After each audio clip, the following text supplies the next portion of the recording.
Hello Live Wires, Heather Boyd Wire here.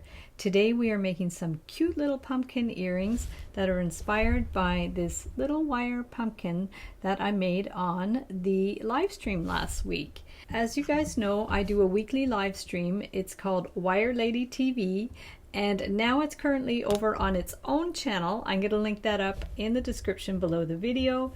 We also made little broom pendant, and then the main project that I worked on was this really cute witch's boot. I guess it could be a pendant or wire art, and you guys gave me some really good feedback on the live stream. I always super appreciate that, and I'm going to link up the templates for these designs in the description below the video, and you can always use the coupon code SAVE25 to save 25% when you purchase any 5 templates, tutorials, or even the ebooks in my shop. So I'll link that all up in the description below. I do take special requests for the live streams. I've been on a binge making all kinds of dog breeds. I'll link up all the videos for the dog breeds. We did poodles, we did shih tzus, we did boxers, all kinds of dogs. After Halloween's over, I'll get back to that. And without further ado, I'm going to get started with the pumpkin earrings. For the pumpkin earrings, I'm using orange and green wire from the Artistic Wire 22 gauge by the dozen multi-pack and surgical steel earring hooks. I'm using the Beadalon nipper tool, the nylon jaw pliers, and the slimline chain nose pliers. So we're going to start with the green wire. I'm going to straighten it out with the nylon jaw pliers, and we're going to cut about 8 to 10 inches. And then we're going to get the orange wire and measure about 12 inches, clip it with the nipper tool or flush cutters, and then we'll straighten it out with the nylon jaw pliers. And then I'm using a highlighter, and I'm going to wind the wire around 3 times around the middle of the wire. So each end is about the same length. And then we'll carefully remove it from the highlighter. And make sure you hold it in place so it doesn't come apart. We'll take the green wire, slide it through, and we are going to wind it around a few times to hold the orange wires together. Now hold it firmly, and when you bring the wire around, give it a good little tug so it stays firmly in place.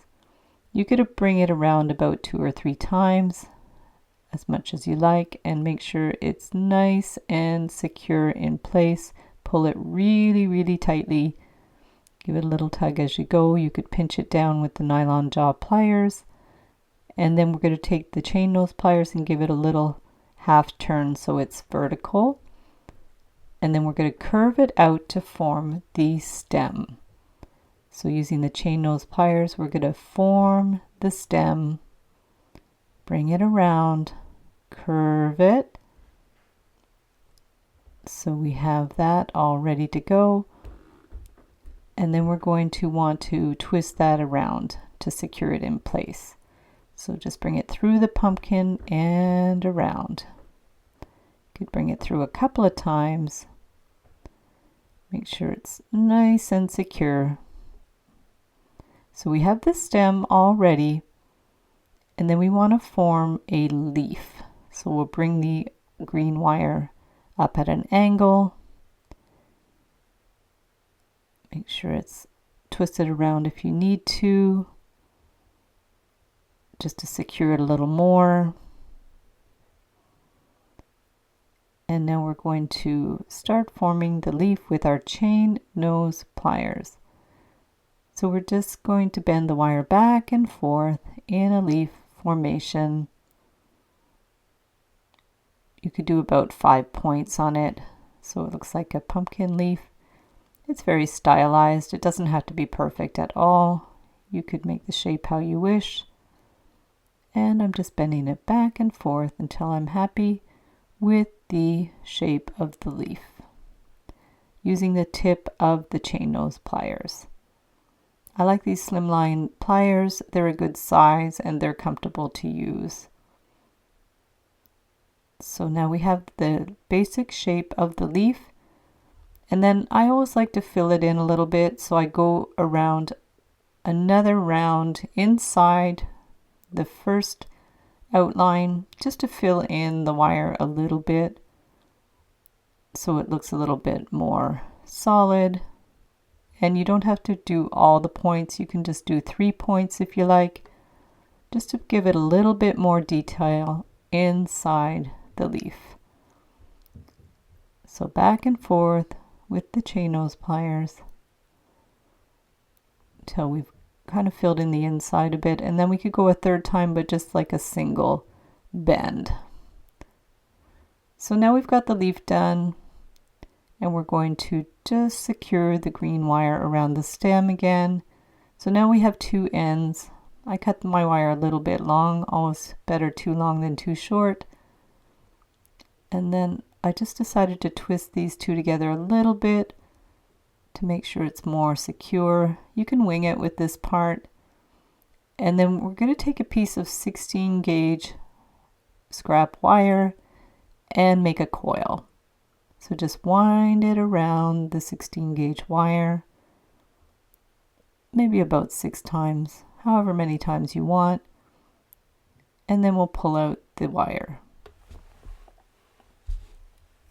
So now we're going to clip it flush with the nipper tool. You can use your flush cutters, and we'll do the same with the other tendril. So we'll just bring it around the number of times that you wish.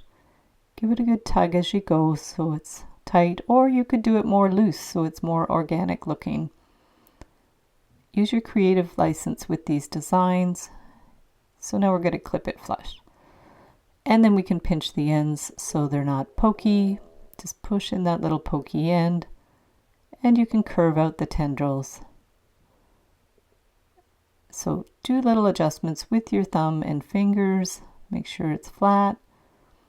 So now's the magic part. So we're going to just pull apart those circles. So it serves a dual purpose. It makes the pumpkin look a little more oval, and it creates those funky lines to make it look more realistic.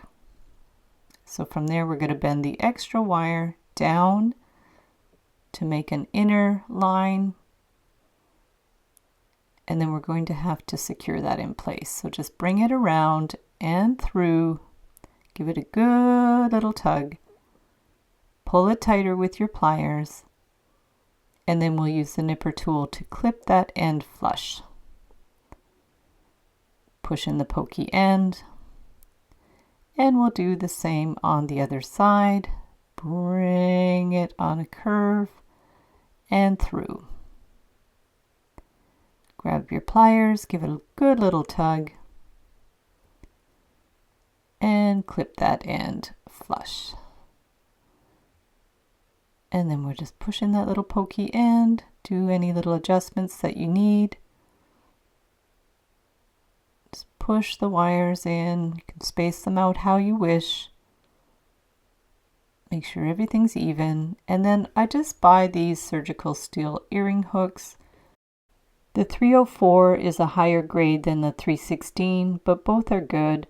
And then we're going to close up the hook. And when I'm selling earrings, I like to put these little plastic plugs on the back. Customers can wear them so they don't lose their earrings, and they also hold the earrings on the display card. And they're your super cute little pumpkin earrings for Halloween. I'll link up a playlist of all the Halloween tutorials and live streams in the description below, as well as a link to my Halloween templates ebook. So thanks so much for watching the video. Give it a big thumbs up if you liked it. Be sure to subscribe to my channel for lots more DIY videos for wire art and wire jewelry. Hit the notification bell to be notified when I post new videos. Hop over to the Wire Lady TV channel and hit the notification bell to be notified for my next live stream. And on the Wire Lady TV channel, I do slideshows of viewers' work. So be sure to share your work based on my tutorials in the Wire Makers Club. And you can also join the private group for the 10-day challenges. I run the 10-day challenges a few times a year, and you have the chance to create some new designs and win some great prizes. Also be sure to check out my wire art and jewelry making reality show, Live Wires for the Win. We're right in the midst of season 4, and I will link up all the details for that in the description below as well. So have fun with the little pumpkin earrings. Happy Halloween, everybody, and we'll see you the next time.